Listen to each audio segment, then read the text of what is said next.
Students, मैं हूं Anushka ma'am. अगर आप भी बीटीएससी फार्मासिस्ट की वैकेंसी का इंतज़ार कर रहे थे तो आप लोगों का इंतज़ार, जैसा कि आपको पता है कि ख़त्म हुआ। आपका एग्ज़ाम जो है वो 4 जून को होने वाला है। आपके इस एग्ज़ाम में आपकी भरपूर तैयारी की में मदद करने के लिए राठौर एजुकेशन पॉइंट लगातार क्लासेस ला रहा है, जिनमें आपको कंप्लीट सिलेबस कवर कराया जा रहा है, क्वेश्चंस कराए जा रहे हैं, हर कोई आपकी मदद कर रहा है। तो अगर आप भी चाहते हैं कि राठौर एजुकेशन पॉइंट ऐसे लगातार क्लासेस मैं खुद आपको लेकर के आऊँ, आपको चैप्टर वाइज सारे चीज़ें कवर कराऊँ, आपके सिलेबस के अकॉर्डिंग क्वेश्चंस कराऊँ, तो आप राठौर एजुकेशन पॉइंट को सब्सक्राइब करें और वीडियो को लाइक करना बिल्कुल भी ना भूलें। अगर आप ये चाहते हैं कि आपको ये क्लासेस जो हो रही हैं इसके पीडीएफ मिले, पीडीएफ नोट्स भी अवेलेबल कराया जाए, कंटेंट जो भी है, जो भी नोटिफिकेशन वीडियोस के आ रहे हैं वो सारी चीज़ें आपको मिले, तो उसके लिए आपको हमारा फार्मासिस्ट का ग्रुप ज्वाइन करना चाहिए। इस ग्रुप को ज्वाइन करने के लिए आपको दिया गया जो नंबर है 9135756065, इस पर आपको मैसेज करना होगा बीटीएससी फार्मासिस्ट। वहाँ पे आपको एक लिंक दिया जाएगा जिस पे क्लिक करके आप हमारे व्हाट्सएप ग्रुप को ज्वाइन कर सकते हैं। व्हाट्सएप ग्रुप को ज्वाइन करना बिल्कुल भी ना भूलें, क्योंकि जो भी पीडीएफ है इन क्लासेस के वो सारे आपको वहीं पर अवेलेबल कराए जाते हैं। तो आज की क्लास को हम शुरू करते हैं। आज की क्लास में हम कुछ इंपॉर्टेंट क्वेश्चंस को कवर करने वाले हैं, जिसमें से पहला है कि विच of the following is a common adverse effect of aminoglycosides. तो एमिनोग्लाइकोसाइड्स जो होते हैं उनका सबसे आम साइड इफेक्ट क्या होता है? ऑप्शंस क्या क्या है? नेफ्रोटॉक्सिसिटी यानी कि किडनी को नुकसान होना, हाइपोग्लाइसीमिया यानी कि रक्त में शुगर का कम होना, हाइपोटेंशन यानी कि रक्तचाप का कम होना, या फिर ब्राडीकार्डिया धीमी हृदय गति। तो जैसा कि आपको पता है कि एमिनोग्लाइकोसाइड्स, तो एमिनोग्लाइकोसाइड्स कैसे कैसे होते हैं, इसके कुछ एग्जांपल्स क्या क्या हैं? इसके कुछ एग्जांपल्स हैं जेंटामाइसिन, ठीक है, इसके कुछ एग्जांपल्स है जेंटामाइसिन या फिर एमिकैसिन, ठीक है, ये सब क्या है, इसके एग्जांपल हैं कुछ किस तरह के ड्रग्स के, तो एमिनोग्लाइकोसाइड्स के ड्रग्स के, ठीक है, ये कुछ इसके एग्जांपल हैं। ये एमिनोग्लाइकोसाइड्स का साइड इफ़ेक्ट क्या होता है? तो ये इस तरह के जो ड्रग्स होते हैं ये किडनी पर प्रभाव डाल सकते हैं, जिससे क्या होती है, जिससे नेफ्रोटॉक्सिसिटी देखने को मिलती है। जैसा कि आपको पता होगा कि किडनी का जो फंक्शनल यूनिट होता है वो क्या होता है, एक नेफ्रॉन जो होता है वो किडनी का फंक्शनल यूनिट होता है। तो ये जो ड्रग्स होते हैं ये क्या करते हैं, ये नेफ्रोटॉक्सिसिटी करते हैं, जिससे क्या होती है, किडनी पर दुष्प्रभाव पड़ती है। इससे जो नेफ्रॉन का ट्यूब्यूलर पार्ट होता है, जो ट्यूब्स प्रेजेंट होते हैं ना एक किडनी में, ये उसको अफेक्ट करता है, उसे नुकसान पहुंचाता है। तो इसीलिए इन दवाओं का इस्तेमाल करते समय क्या करना होता है, किडनी का जो फंक्शन है उसको लगातार मॉनिटर किया जा रहा होता है, ताकि उसका साइड इफ़ेक्ट को पहले से ही पता किया जा सके।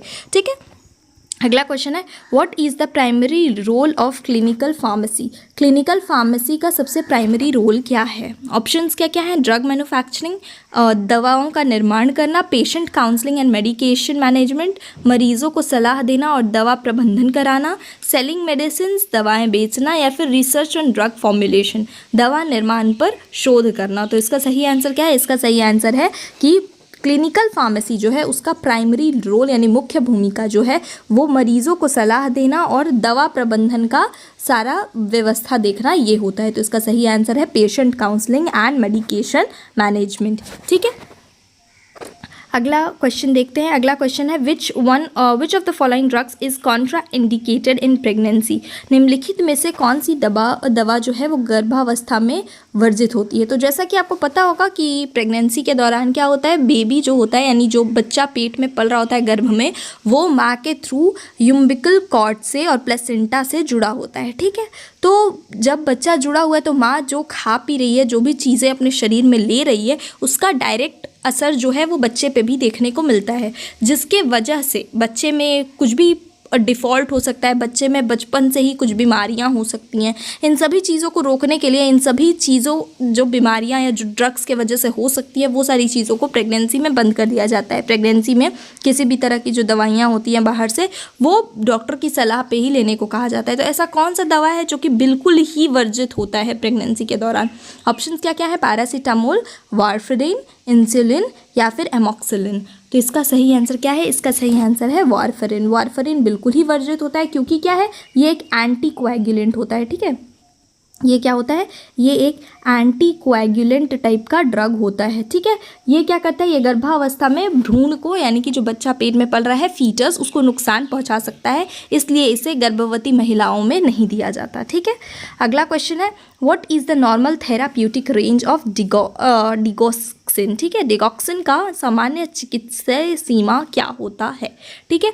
तो यानी कि डिगॉक्सिन जो है उसे हम नॉर्मली कितने NG या MG में जो है वो दे रहे होते हैं, ठीक है। ऑप्शंस क्या क्या है, 0.5 से 2 NG/ml, 5 से 10 NG/ml, 10 से 20 NG/ml या 2 से 5 NG/ml। तो डिगॉक्सिन जो होता है वो उसका जो थेराप्यूटिक रेंज है वो कितना है, 0.5 से 2 NG/ml के बीच होता है। इससे कम या ज़्यादा होने पर दवा का असर या तो कम हो सकता है या तो टॉक्सिक हो सकता है। इसीलिए डिगॉक्सिन को हम 0.5 से 2 NG/ml तक ही नॉर्मल थेराप्यूटिक रेंज के अंतर्गत देते हैं, ठीक है। Which route of drug administration has the fastest onset of actions. तो इस क्वेश्चन में क्या पूछ रहा है कि दवाओं के सेवन के किस मार्ग से सबसे ज़्यादा तेज़ी से असर होता है। तो दवा को ऐसे किस मार्ग से हम दे सकते हैं जिससे उसका असर सबसे ज़्यादा हो। ऑप्शंस क्या क्या है, ओरल, इंट्रावेनस यानी नस में, या फिर इंट्रा सबक्यूटेनियस यानी त्वचा के नीचे, या फिर इंट्रामस्कुलर। तो इसका सही आंसर है इंट्रावेनस। जब भी हम किसी चीज़ को चाहते हैं, जो भी ड्रग को, कि वो सबसे ज़्यादा तेज़ी से असर करे, तो हमें उसे ब्लड में ट्रांसफ्यूज़ करना पड़ता है, ठीक है। ब्लड में ट्रांसफ्यूज़ करने के बाद वो पेशेंट की बॉडी में सबसे जल्दी असर दिखाता है, और ब्लड में ट्रांसफ्यूज़ करने के लिए हमें उसे इंट्रावेनस यानी कि वेन में, नस में डालना होता है, ठीक है। इस तरह से जो ड्रग है वो सबसे तेज़ी से काम कर पा रहा होता है।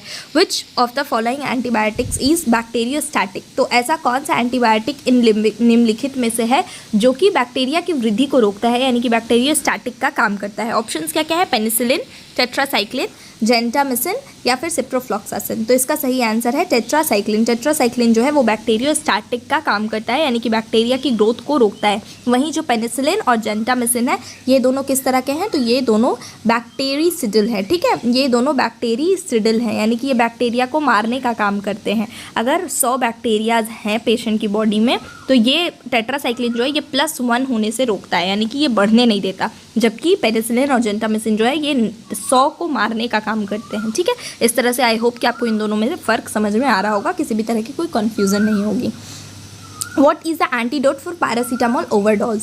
तो अगर किसी भी बीमारी की ओवरडोज हो जाती है तो वो हमारे शरीर में हमेशा कोई ना कोई हानिकारक काम कर रहा होता है। तो उसी तरह से अगर पैरासीटामोल बीमारी जो है वो भी, पैरासीटामोल जैसा कि आपको पता होगा कि एंटीपायरेटिक ड्रग है, यानी कि पायरेक्सिया को कम करने में यूज़ होता है इसका, ठीक है।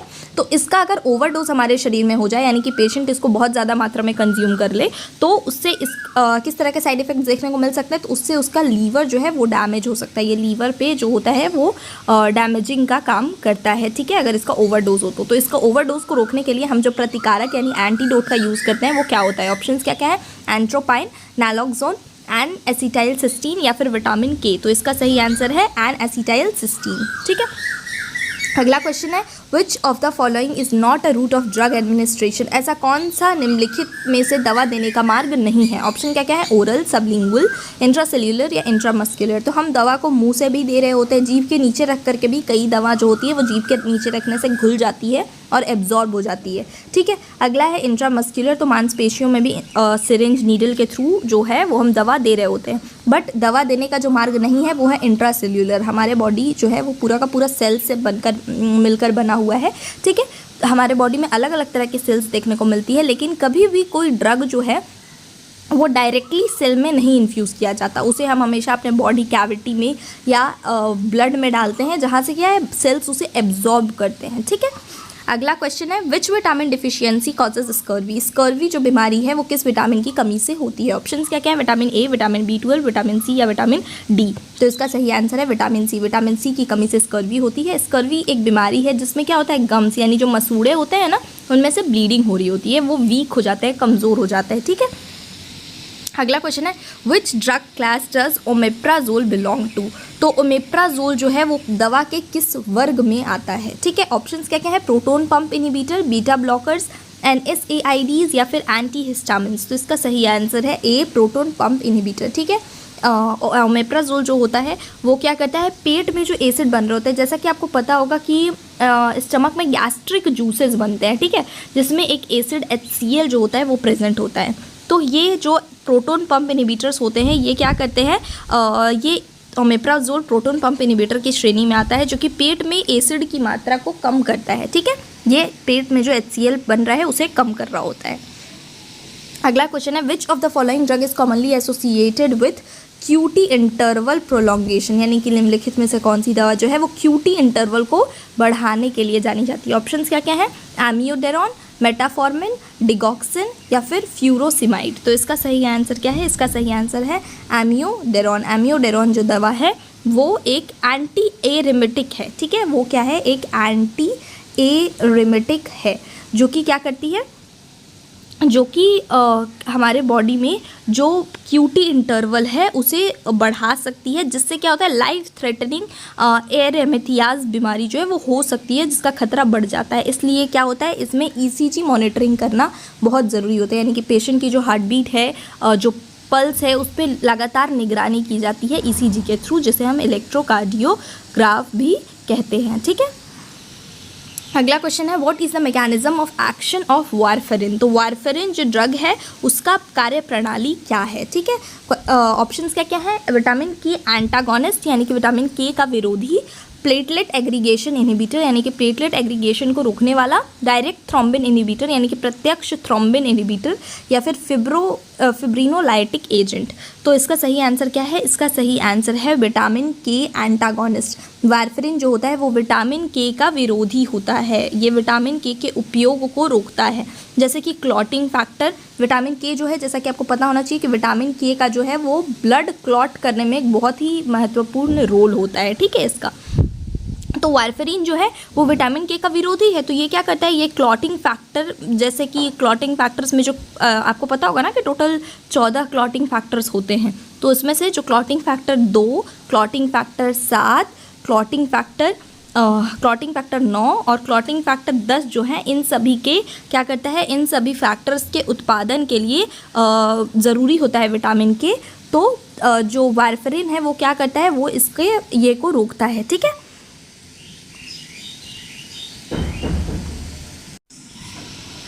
अगला क्वेश्चन है which of the following drug requires therapeutic drug monitoring due to narrow therapeutic index. निम्नलिखित में से कौन सी दवा है, दवा के लिए नैरो थेराप्यूटिक इंडेक्स की वजह से थेराप्यूटिक ड्रग मॉनिटरिंग आवश्यक होती है। ऑप्शंस क्या क्या है, लिथियम, पैरासीटामोल, आइबुप्रोफेन या फिर एमॉक्सिलिन। तो इसका सही आंसर है लिथियम। लिथियम जो है, लिथियम का थेराप्यूटिक विंडो जो होता है वो बहुत कम होता है, इसलिए इसकी खुराक जो होती है वो नियमित ब्लड लेवल के माध्यम से मॉनिटर करना ज़रूरी होता है, ताकि किसी भी तरह की जो टॉक्सिसिटी है उससे बचा जा सके। किसी भी तरह की टॉक्सिसिटी से बचने के लिए इसको लगातार मॉनिटर करना बहुत ज़रूरी होता है। Which one of the following is a side effect of corticosteroid. Corticosteroid जो ड्रग्स होते हैं उनका साइड इफेक्ट क्या होता है। ऑप्शंस क्या क्या है, हाइपरग्लाइसीमिया, हाइपोटेंशन, ब्रैडीकार्डिया या फिर हाइपोग्लाइसीमिया। तो कॉर्टिकोस्टेरॉइड जो होते हैं वो शरीर में ग्लूकोज की मात्रा बढ़ा देते हैं, जिससे ब्लड शुगर की मात्रा जो होती है वो बढ़ जाती है, खास करके तो इससे क्या होता है, ब्लड शुगर जो होता है वो बढ़ जाता है। तो जब कोई भी चीज़ ब्लड शुगर को बढ़ने को हम केमिकल टर्म में क्या कहते हैं, हाइपरग्लाइसीमिया कहते हैं, ठीक है। तो इसका जो साइड इफेक्ट होता है वो क्या होता है, हाइपरग्लाइसीमिया होता है। खास करके डायबिटीज़ का पेशेंट, अगर एक डायबिटीज़ का पेशेंट है जिसके शरीर में ऑलरेडी क्या है, ऑलरेडी जो ब्लड ग्लूकोज है वो बढ़ा हुआ है, ठीक है, तो अब अगर उसे हम गलती से कॉर्टिकोस्टेरॉइड देते हैं तो उसका ब्लड ग्लूकोज लेवल और बढ़ जाएगा और उसकी सिचुएशन ख़राब हो जाएगी। तो इसीलिए डायबिटीज़ के पेशेंट में भी हाइपरग्लाइसीमिया की सिचुएशन जो होती है वो बहुत ज़्यादा बन सकती है कॉर्टिकोस्टेरॉइड्स को देने से, ठीक है। अगला क्वेश्चन है which of the following is not an adverse effect of chemotherapy. तो केमोथेरेपी का साइड इफेक्ट नहीं है। ऑप्शंस क्या क्या है, एलोपेशिया, न्यूट्रोपीनिया, हाइपर पिगमेंटेशन या फिर हाइपरग्लाइसीमिया।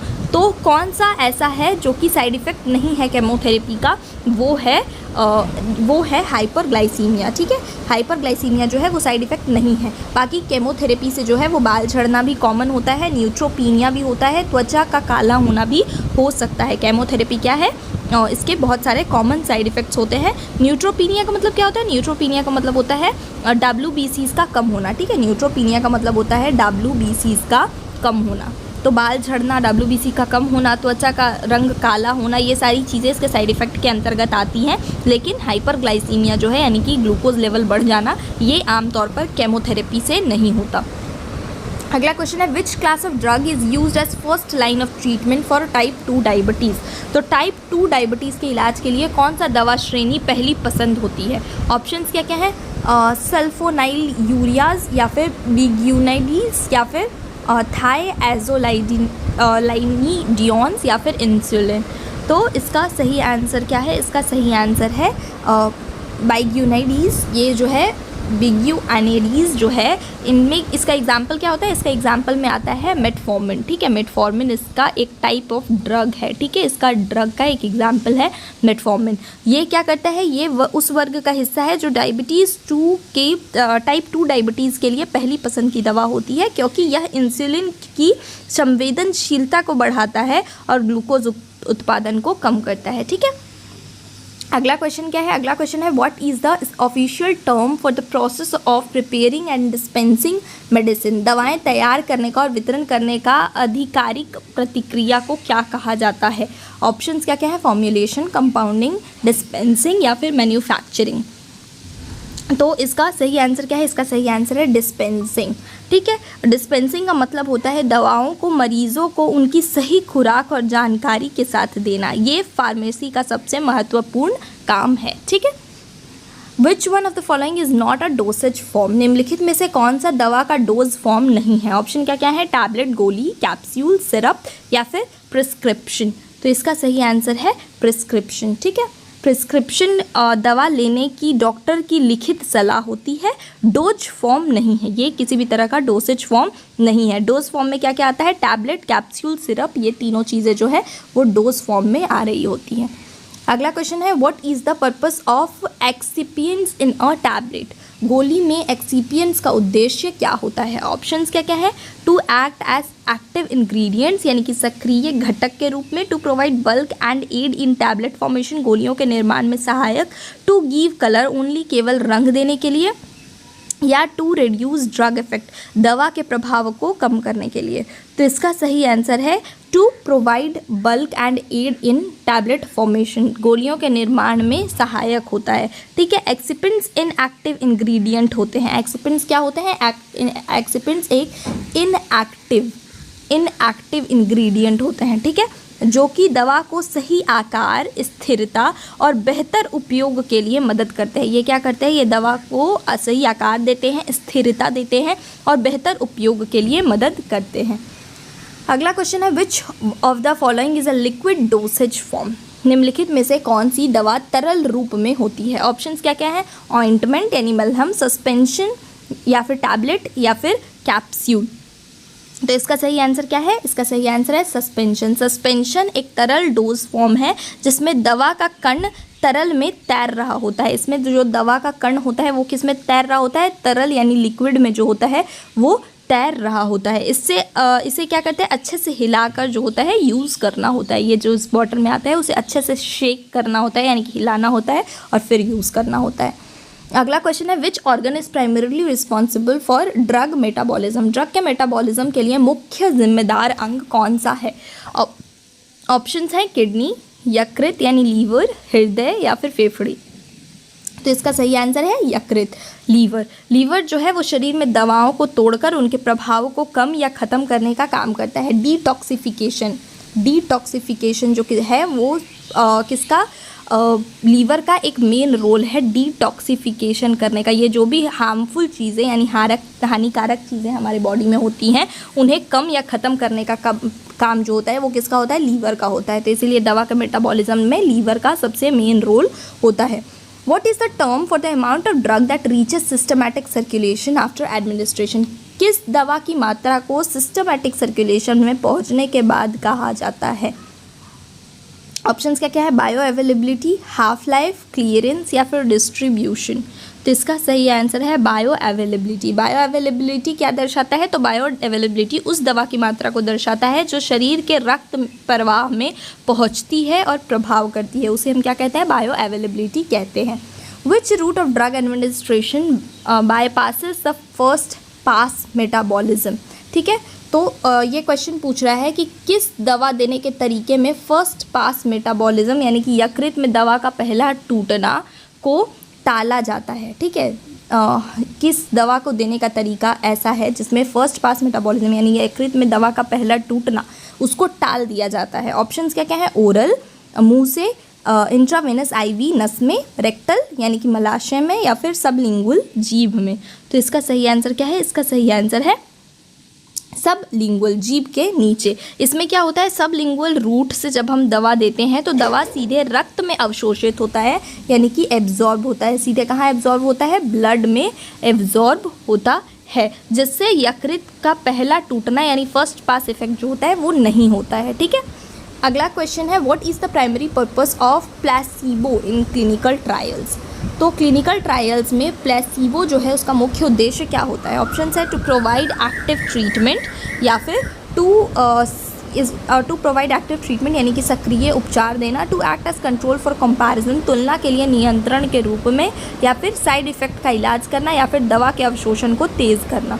तो इसका सही आंसर है कि जो प्लेसिबो होता है उसका सबसे मुख्य रोल जो होता है वो तुलना के लिए नियंत्रण के रूप में, ठीक है, to act as control of comparison. Placebo जो होता है वो किसी दवा का नकली रूप होता है जिसके इस्तेमाल ट्रायल में दवा के प्रभाव को सही तरीके से मापने के लिए किया जाता है, उसे हम क्या कहते हैं? प्लेसिबो कहते हैं। अगला क्वेश्चन है which schedule of drug in India includes narcotics and psychotropic substances. Bharat में किस ड्रग शेड्यूल में नारकोटिक्स और साइकोट्रॉपिक पदार्थ आते हैं? ऑप्शन क्या क्या है? Schedule H, schedule X, schedule G, या फिर शेड्यूल एम। तो इसका सही आंसर है शेड्यूल एक्स। शेड्यूल एक्स के अंतर्गत जितने भी नारकोटिक्स और साइकोट्रॉपिक ड्रग्स आते हैं वो सारे शेड्यूल एक्स के अंतर्गत आते हैं। ठीक है, तो आज की क्लास में हमारे पास इतने ही क्वेश्चंस थे प्रैक्टिस करने के लिए। ये सारे क्वेश्चंस बहुत ही इंपॉर्टेंट और अच्छे लेवल के क्वेश्चंस थे जो आपके पेपर में देखे जाने के पूरे चांसेस हो सकते हैं। तो अगर आपने ये क्लास एंड तक देखा तो आपको ये क्लास अच्छा लग रहा होगा, तो आप बिल्कुल भी इसे लाइक करना ना भूलें। आप Rathore education point YouTube channel को सब्सक्राइब करें और आप हमारे नंबर पे व्हाट्सएप करके, हमारा नंबर जो कि है 9135756065, इस नंबर पे व्हाट्सएप करें, मैसेज करें BTSC फार्मासिस्ट लिख करके, और हमारे व्हाट्सएप ग्रुप को, फार्मासिस्ट व्हाट्सएप ग्रुप को ज्वाइन करें। वहाँ पे आपको सारे कंटेंट और इस क्लास की PDF नोट्स भी वहीं पर अवेलेबल रहेगी। तो अगर आपको ये क्लास अच्छा लगा हो तो आप हमें कमेंट करके बता सकते हैं। हम इस तरह के और बाकी क्लासेस भी आपके लिए टॉपिक वाइज क्वेश्चंस कराते हुए मैं खुद लेकर के आऊँगी। Thank you so much.